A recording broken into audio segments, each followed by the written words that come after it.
Yeah, check with IT Let's first. make sure we can hear each other. Let's sing a song. Okay.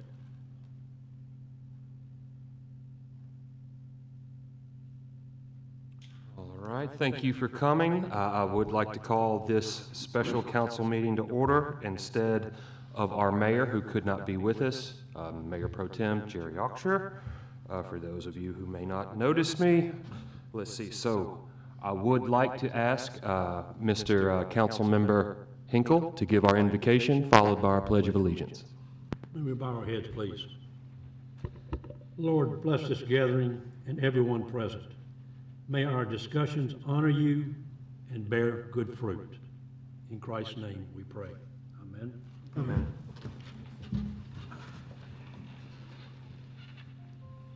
I pledge allegiance to the flag of the United States of America and to the republic for which it stands, one nation, under God, indivisible, with liberty and justice for all.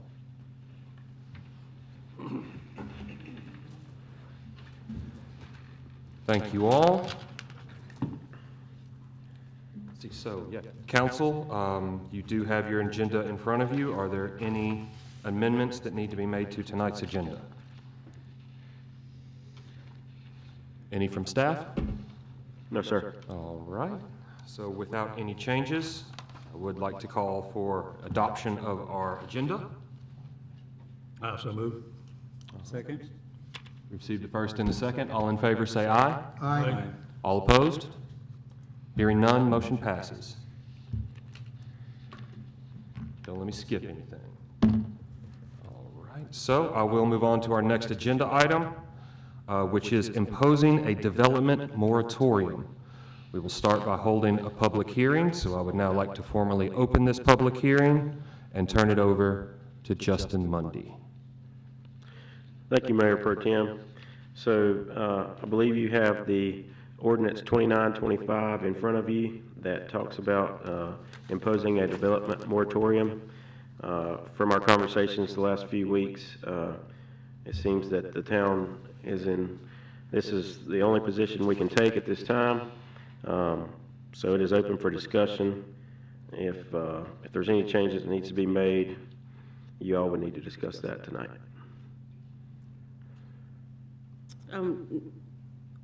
Mr. Town Manager, Interim Town Manager, just wanted to point out for those who don't know, well, just to clarify, that this is for new developments, correct?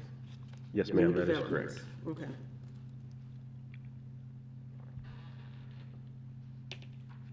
Does council have any other questions for Interim Town Manager Mundy? Just as I was reading over it, to add to what Councilwoman Harris was referencing, not just new development, but this does not restrict like a single-family home. The way if somebody owns their lot and they want to build a home on their own personal lot, is that correct? Correct. So we're talking about greater than 1,000 gallons per day of sewer capacity. Okay. So it explicitly states that in the ordinance here. I may point out that would allow for a minor development, not a major, but a minor one, even, was it 4 or 5 houses or less for minor developments? That would allow for that, would it not? This is the water, right? At 1,000? That would be a question for our engineer. We're talking, 4 to 5 houses, minor developments. Well, I think as it states here, on new residential subdivisions, multifamily development, and non-residential development utilizing more sewer capacity than 1,000 GPD. So that's commercial, restaurants, or any larger building that would require more than 1,000 GPD. And I was just trying to, make a point that, obviously with what Benji says is that this is not, shutting the door and locking it, so to speak. That it will be, as you say, the single houses, as well as the mom and pop minor stores, small stores and so forth, but even a minor, a few house development would still be allowed, so it's not draconian. It's something that would still allow for some construction in this town. It's just nothing over the 1,000 gallons, which I think, again, allows for minor developments and, residential and non-residential types of buildings. There you go. Yeah, and I think one key I'd like to point out is it doesn't limit any redevelopment of any downtown homes into businesses. So if anyone were to start redeveloping into our downtown district, it wouldn't be limited or covered under this moratorium. So, the planner or the attorney may have equally good answers to your question, but my understanding is, and then I sat in with the Water and Sewer Committee discussions on this, if you were to subdivide land to create new lots, and like you asked about a small residential subdivision, I assume you meant a subdivision, or multifamily. So my understanding is this would not allow that to continue. Correct. If you have an existing lot that somebody wants to build on, it's a single family home or a small business less than or equal to 1,000 gallons per day of use, those could proceed. So if someone has a large parcel that could support several houses, 5 or under houses, would that be allowed? And my understanding is no, it would not. No. That's, okay, he says up to 1,000, which, For non-residential. So basically, commercial, less than 1,000. well, you have residential and non-residential in here. So that's where I'm a little confused. I mean, if you can build several houses and you're under that maximum, then I don't understand where it says in there you can't do it. Like Benji said, it revolves around the residential subdivision. So if you have a large tract that can support 5 houses, before you can build 5 houses on it, it would have to be subdivided. This does prohibit that. All right? Thank you for clarification. Thank you. Yes, sir. Justin, any existing developments or projects that were already approved by our planning and zoning are, as long as the plans have been submitted, am I correct that they'll be good to go? Am I correct on that? And that is correct. And if you look at the moratorium down toward the bottom where it says, now therefore be ordained, there's a list of A through E. Those are things that are exempted from the moratorium. Thank you. Thank you, Justin. And those are all actually by statute. So it's not something that we put in there. That's what the statute says. Well, if they have submitted it, but we have not ruled on it yet, so to speak, it's just been submitted, would that be protected under the moratorium under state law? If they have submitted it, it depends on whether they have taken what's called substantial expenditures. So case by case, is that something we're gonna have to look at case by case? Essentially, and I guess I would leave that up to Andrew of where they were in the process. But anything that has not been submitted prior to September 13th was when this was called to a meeting would essentially be stopped. Thank you. Thank you. Now, okay, and again, I'm just trying to wrap my head around all of this, just to make sure that we all fully understand, and the public hearing this, or we'll be studying on it, again, there's no subdividing, but again, I'm still trying to, if someone brings a development plan, or has, and we have not accepted yet, it's just been given, no, well, and then there's been no money, because, I mean, we haven't even approved it yet. So even if they spent money, I mean, we haven't even accepted yet. And that's, that is not going to put us in an awkward position of whether to accept it or not. In other words, I'm just trying to understand where that fine line is in that. If they give it to him, if they give it to Andrew, it has not even been accepted yet or anything, but even though they have maybe gone ahead and already spent money on it, then that again would be covered under the moratorium though. Well, and what the statute says that, and Paul, like I said, this is not what we drafted, so anytime you've got some a statute that lists specifics, it's always open to some interpretation, and that's what the courts are for. But what it reads is that any development for which substantial expenditures have already been made in good faith reliance on a prior valid development approval. See, prior development approval is the thing. If that has not been done, then again, it would be covered under the moratorium if no prior approval has been given whatsoever yet. And that's, okay, again, that's a fine line, and I don't mean to be splitting hairs. I'm just, there are gonna be some people that are probably gonna be splitting some hairs, and I'm just trying to understand, at that point, you know, where this, and as you say, some interpretation may be left up to a court if it gets that serious. But, thank you, I appreciate it. Yes, sir. Does council have any further questions? No, sir.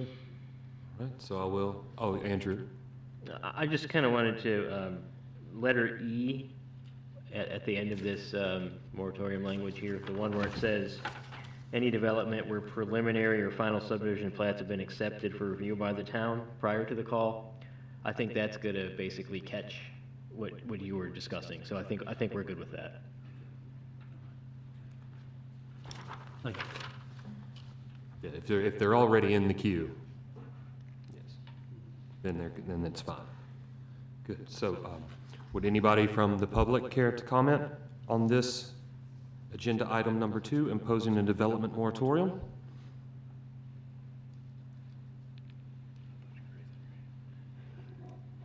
All right, hearing none, I will close this public hearing.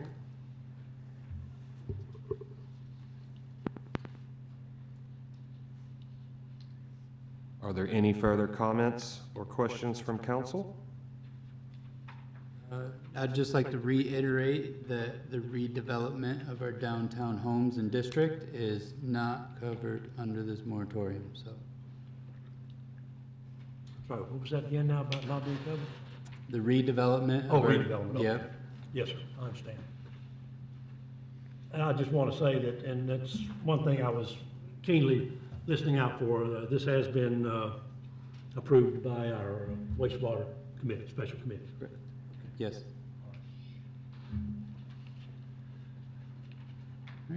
Public hearing is now closed.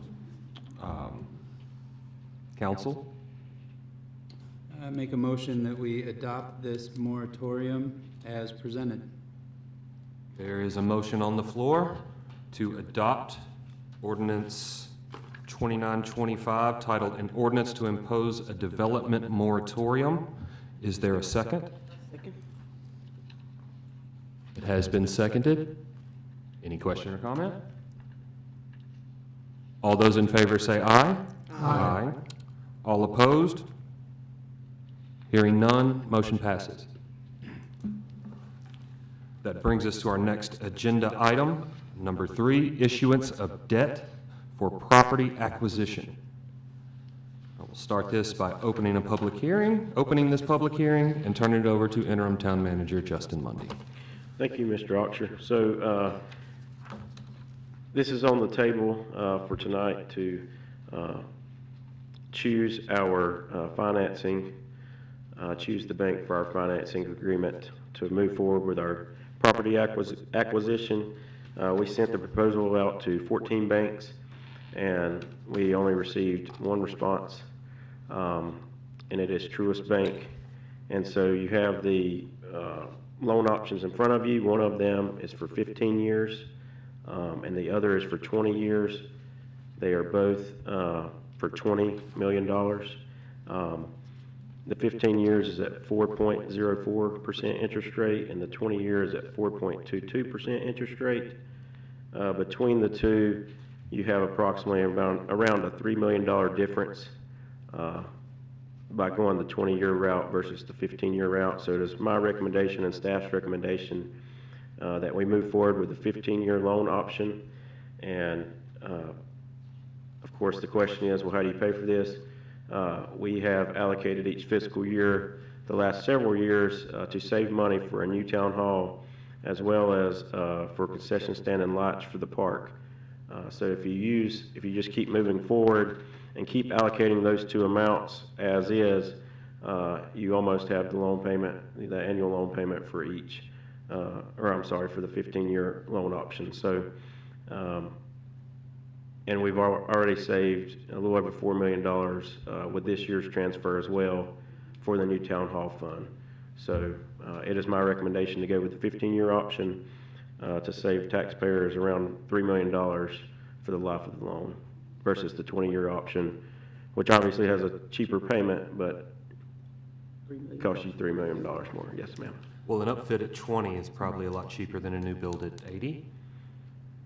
Agreed, yes, so, we believe this is gonna save the town money in the long run, as well as, give us a lot more bang for our buck, with this property acquisition. And this would be going, in front of the LGC at their November 4th meeting, but we have to have financing in hand, to do that. Can you give those dollars amounts, on there, what we've been putting away for the town? Yes, sir, so for the town hall Yes, fund, sir. 1.275 million per fiscal year, the last 3 fiscal years, and concession stand, 325,000 per year. I'd also like to note that we recently had a proposal from a lighting company for park lights, and their proposed loans, I think their best rate was like 5.15%. So this is more than a whole percent lower if we roll that purchase into this loan, right? Correct. So- Yes, and we did present that to the bank, to be transparent with them, that is a possibility that we use part of that loan for, financing the lights in our park. In concession stand, right? Lights and concession?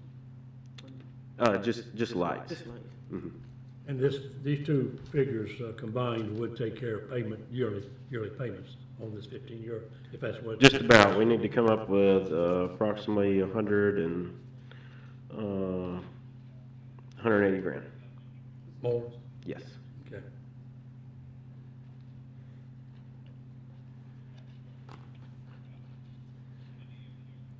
Thank you, interim town manager / finance director. I have I will acknowledge that hat on this item. If there are any questions from I council. do have a question. Is the items defined in the loan, I know that it's for the purposes of town hall, but say we purchase the building and don't use all of these funds in our upfit for their, have we identified additional projects that we're leaning towards in the town that would use those funds to use up the entire loan amount, aside from just park lights? Yeah, so that was a question I had for Truist, and he said the way this works is basically, unless it's identified in our project description, that he can't promise that we would be allowed to use those funds for an outside project. But as long as it's in, the realm of what we're asking the money for, then it won't be an issue. But I would say, considering that the concession stand would be on the property, I don't think that even needs to be outlined in there, does it? I would have to confirm with them, but that part shouldn't be an issue. Are you referring to like off-site? Well, not or- just concession stand, but any potential future, if we add another ball field. I mean, this is a 50-acre purchase that's adjacent to our existing park and expands our existing park. So I want to make sure that we don't limit ourselves and that we also are expanding with the proper verbiage to allow for future soccer fields, baseball fields, or anything else that might need to be involved in this town hall upfit Right. or redevelopment as we move into it, because the amount of space over there is just so incredibly immense. The options to the town and the savings long run. Jerry had mentioned a potential brand new build town hall, minimum $40 million, and that's just getting us the town hall part. That's not the entirety of the building that we have covered or the 50 acre or 33 acres of green space that come with it. So, this is an immense savings for the town in the long run, potentially upwards of $40 or $50 million in 30 years' time. Right. Yes, sir. How many banks did you send this out to? 14. And only one responded. Yes, several said that they could not, they would love to put in for it, but they could not give us a fixed rate lower than, 7 or so years, which would obviously be a high payment. Okay, so you got several responses, but just one Yes. viable. Yeah. Gotcha. All right. Okay.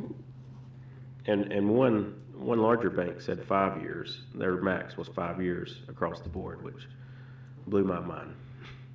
The payment would be whew. I think that would be my only outstanding question is clarification on that's is money spent on the property?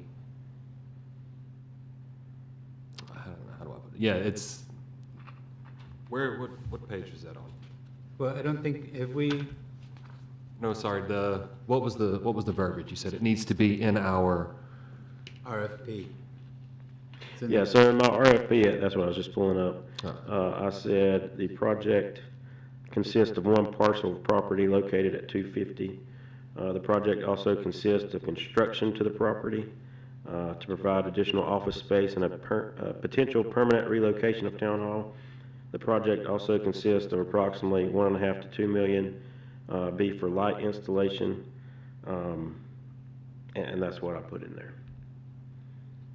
We put light installation and park upfit with that. I can ask, but, I think the request for construction in the property is pretty general, right? right. Because it covers the park Yeah. and the. So no need to split hairs. yeah. Yeah. Is that, The only question I would add to this is I know that it includes the park, and that was I want to say that was two separate parcels, but the They deed are of trust two. and the request was to cover both. Correct. Just want to make sure they weren't loaning the money just on one parcel and not the other, because then we might have an issue trying to very use good. it. No, I named both parcels in the That would be that would As long as it's included block us. and there's Project. agreement, their deed of trust, if we do something to the park, should be covered. So we're talking the entire We 50, listed for construction, because that's exactly what we're doing. so we're talking the 50 acres and not just the parcel that the building sits on. That's the, 25 acres for the park? I Yeah, the believe. total 74.5 or so, yeah. So, you know, to me, common sense, and again, this is something you obviously can confirm with the bank, but if it's covering both parcels, then I would think it would cover whether it be a concession stand, another pickleball court, or what have you. Subject to confirmation, but Yes, sir. We can I always don't, get that confirmation. I don't see it being an issue. Okay, great. Cool. Council have any other questions? Would anyone like from the public care to speak on agenda item 3, issuance of debt for property acquisition?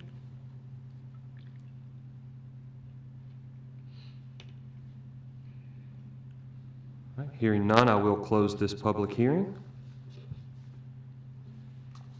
We have heard from our interim town manager / finance director, as well as many important points from our town attorney. Any further discussion, council?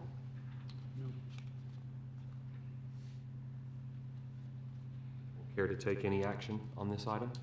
I will make a motion that we approve the insurance of debt, Mr. Mayor Pro Tem. All right, there Which is a one? motion, pardon? 15 or 20-year? Oh, the 15. All right, there is a motion on the floor to approve the issuance of debt for property acquisition at the 15-year option, which would be option number 1 on the term sheet we were provided. Is there a second? I will second that. I do have a question though, sir. Yes. Do we need to add that to confirm that it does, if we do anything outside of the building, if we do it in the park, such as we've been discussing, that the funds would cover that as well? Just to, even though we think that common sense would tell you that we do double check and clarify that. Do you think that needs to be a part of our motion? I don't think so I don't- either. I'm not sure how we would work it in. Okay. What do you think, Jason? I think we just want to make sure that the bank doesn't deny us Well, that's right. the That's why I'm usage asking of the these question. funds for the development of green space. So you're asking for the approval of the motion to be contingent on the bank's response to whether or not we can use those funds for construction of the park. This is what- And if they can, then the motion's valid. If not, then I presume we'd have to maybe have another special meeting. When are you going before the LGC? November 4th. But I have to submit the application October 7th, and I need the financing as part of that. It's a valid question. I mean, it's a valid point was brought up about that, and I would like to say, and I certainly agree with it. I'm not trying to throw a stone in front of the motion, but I just want to make sure that we are covered on that, that if the bank comes back and says, nope, it's just for the building and that's it, the park's not included, that, Well, the one thing that I do like is it is explicitly stated upfitting of the lights for the park in our application. Correct. So that, there's no question there. My only comment is that if we are that fortunate that this entire project comes in less than the 20 million, we will all be very happy. That's also a very valid point. So, And that's just the building, yeah. Fair, that's fair. That is I fair. think we could use funds elsewhere. Remember, we have also saved the 4 million. So if they, for some reason, did deny us using money to upfit the park, We have options. we have options, We have- is all I'm trying to say. Very good. Thank you for that clarification. Second. All right, yes, so again, yeah, so we do have a motion and a second for approval of issuance of debt for property acquisition on the table. All those in favor, say aye. Aye. All opposed? Hearing none, motion passes. That brings us to agenda item 4. We have 4 items in agenda item 4 for closed sessions. We have a discussion of acquisition of property pursuant to North Carolina General Statute 143-318.11A5, discussion of personnel pursuant to General Statute 143-318.11A6. We have a discussion on economic development pursuant to General Statute 143-318.11A4.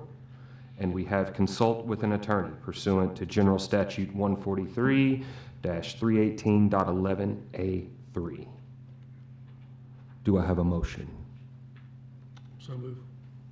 We have a motion to move into closed session for the 4 aforementioned items. Is there a second? Second, Mr. Mayor Pro Tem. Thank you. Any question or comment? Hearing none, all those in favor say aye. Aye. All opposed? Hearing none, motion passes.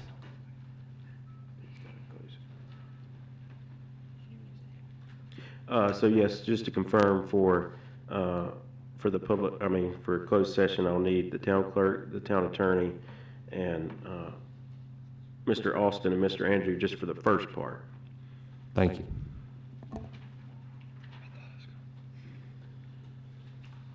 Great job, y'all.